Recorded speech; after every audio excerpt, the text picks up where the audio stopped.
Port Charles is about to be rocked to its very core.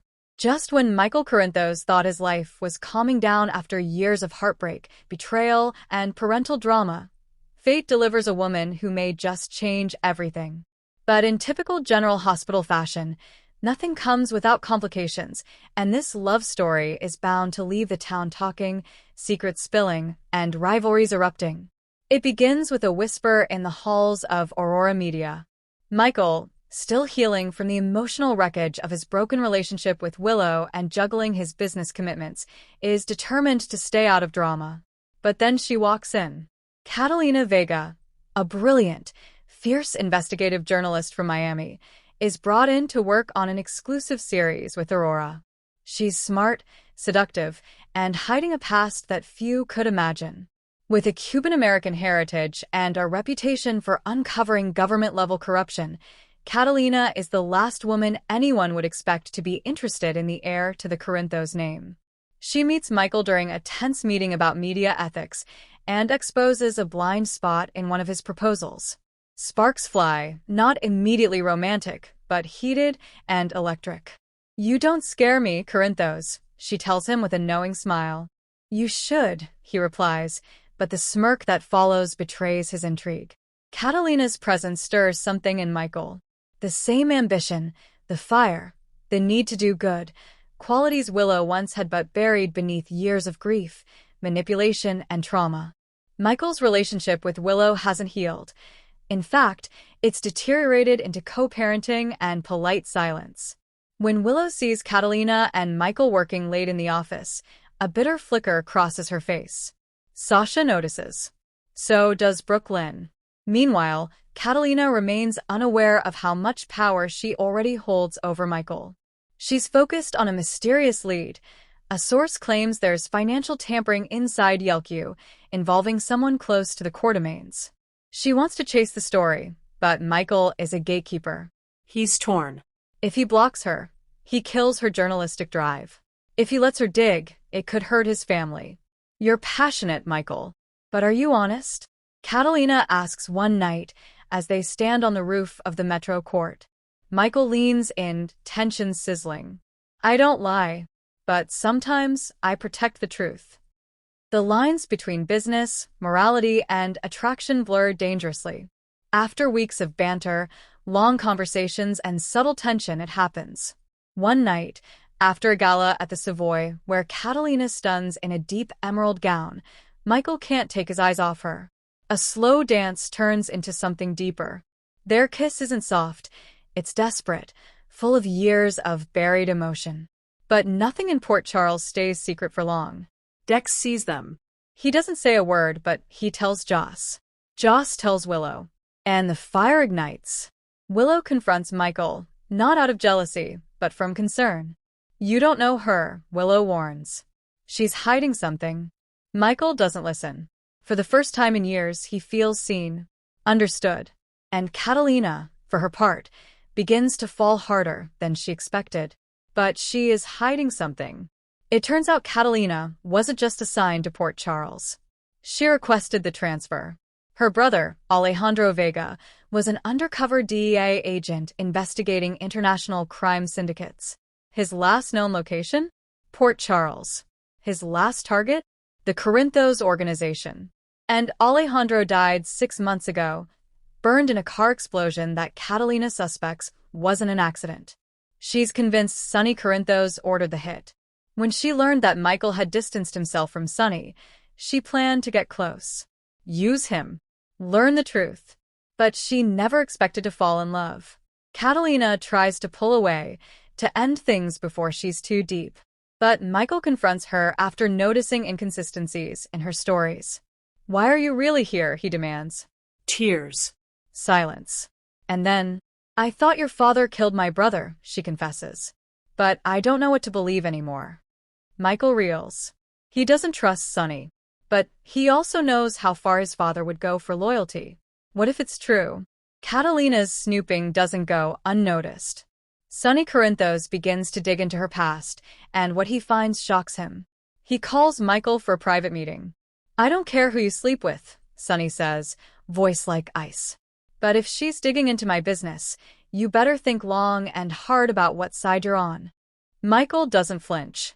Maybe if you didn't run an empire of secrets, this wouldn't be a problem. Sonny glares. You're falling in love with a woman who wants me dead. You don't see the danger, but I do. The tension between father and son explodes once again, but this time, Catalina is the wedge. Meanwhile, Catalina receives an anonymous message. Stop digging or you'll end up like Alejandro. She panics. Someone's watching. Someone who knows she's close to the truth. Michael vows to protect her, even as she's unsure if she deserves it. Catalina publishes her report, but not through Aurora. She uses a third-party source and leaks the financial corruption story anonymously. The fallout is immediate. Valentine, Drew, and Tracy are all implicated in a cover-up involving shell companies tied to a fake charity. Michael realizes she did it to protect him.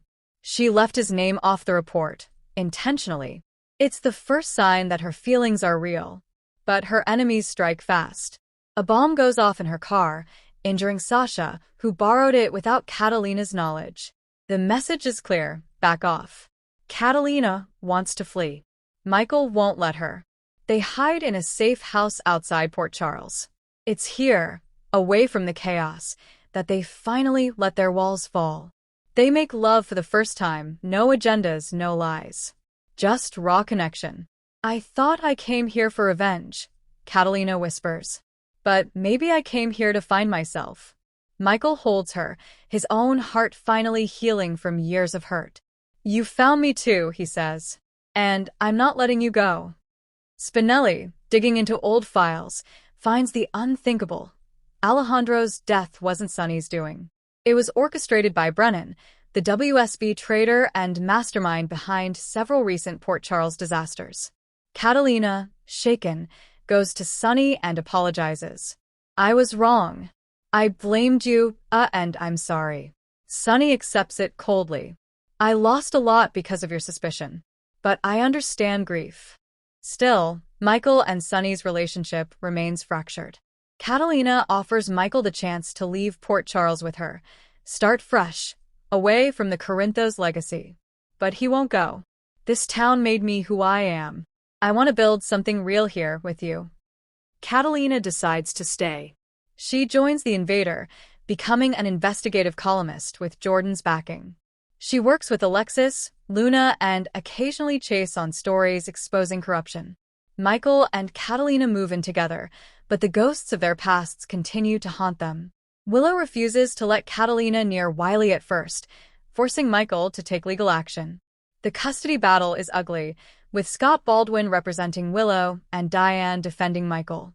But it's Wiley who breaks the ice. He draws a picture of Mommy, Daddy, and Cat, surprising everyone. Willow finally relents, though tensions remain. Meanwhile, Catalina's digging exposes a new secret: Nina's backdoor deal with a foreign arms trader, indirectly tied to the warehouse fire that nearly killed Ava. Catalina wants to publish it. Michael begs her not to, for Willow's sake. You ask me to choose between truth and your ex-wife? Catalina says, hurt. I'm asking you to choose your future over her past, Michael replies. They take a break. But absence only fuels clarity.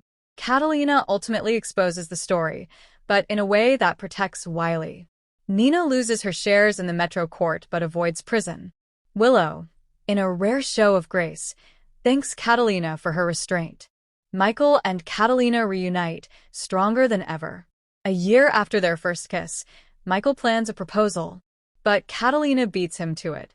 At the foot of the Quartermain stairs, during Thanksgiving, Catalina kneels, amidst a shocked Brooklyn, a smirking Tracy, and a stunned Olivia. Michael Corinthos, will you make chaos with me forever? He laughs, teary-eyed. Only if I get to kiss you first. They kiss. Lila's ring is passed down from Monica. Even Ned approves. Port Charles watches a new supercouple rise, one forged in truth, fire, and forgiveness. Catalina Vega is here to stay, and Michael's story finally has a partner worthy of the Corinthos legacy and the Quartermain brain. Together, they build a new branch of Aurora dedicated to social justice. They raise Wiley with care, even as they plan for more children. Their love story isn't perfect. It's earned. Enemies lurk. Challenges remain. But for the first time in years, Michael Corinthos isn't chasing ghosts. He's living in the light, thanks to the woman he never saw coming. Stay tuned, Port Charles. Because with Michael's next woman shaking things up, you never know which secret, betrayal, or kiss will turn the tide. Let us know, are Catalina and Michael your new favorite GH couple? Or do you think Willow will fight to reclaim what she lost?